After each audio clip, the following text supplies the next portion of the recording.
बिहार में सियासी हलचल तेज है, जहां वक्फ बिल पर एनडीए का साथ देकर जेडीयू खुद ही बुरी तरह से फंस गई है। पार्टी के नेता बगावत पर उतर आए हैं, जिसके बाद जेडीयू और बीजेपी के गठबंधन को लेकर भी सवाल उठ रहे हैं। इस बीच अब केंद्रीय मंत्री चिराग पासवान ने भी बीजेपी को बड़ा झटका दे दिया है। उन्होंने साफ कह दिया है कि मैं बीजेपी के एजेंडे के साथ नहीं हूं, जिसके बाद से एनडीए में दो फाड़ की चर्चा तेज हो गई है। तो बीजेपी का साथ छोड़ रहे हैं चिराग? जानने के लिए देखिए ये रिपोर्ट। बिहार में सियासी घमासान तेज होता जा रहा है। एनडीए गठबंधन में दरार बढ़ती दिख रही है। पहले से ही जेडीयू और बीजेपी में तनातनी की खबरें सामने आ रही हैं और अब चिराग पासवान ने भी बीजेपी का साथ छोड़ दिया है। उन्होंने साफ कहा है कि वो बीजेपी के हिंदुत्व के एजेंडे के साथ नहीं है। केंद्रीय मंत्री ने तो यहाँ तक कहा कि धर्म और राजनीति को अलग रखना चाहिए, ताकि देश के असल मुद्दों पर बहस हो सके और उन पर ध्यान दिया जा सके।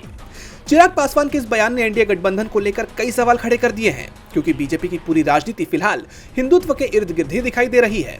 चाहे वो राम मंदिर का मुद्दा हो या फिर कोई और मुद्दा, बीजेपी नेता खुलकर हिंदुत्व का समर्थन करते हैं। हिंदुत्व को लेकर खुद पीएम मोदी के बयान समुदाय विशेष को टारगेट करते हुए दिखाई दिए हैं।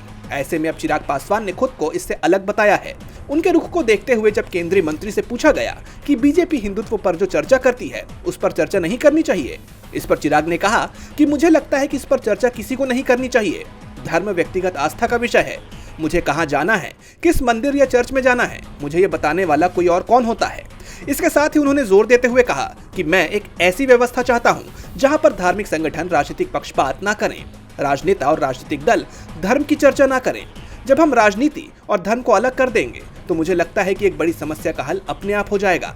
चिराग का यह बयान बीजेपी के लिए बड़े झटके के रूप में देखा जा रहा है, क्योंकि राज्य में विधानसभा चुनाव होने जा रहे हैं और उससे पहले एनडीए के सहयोगियों का यह मोहभंग बीजेपी पर भारी पड़ सकता है। डीबी लाइव की रिपोर्ट।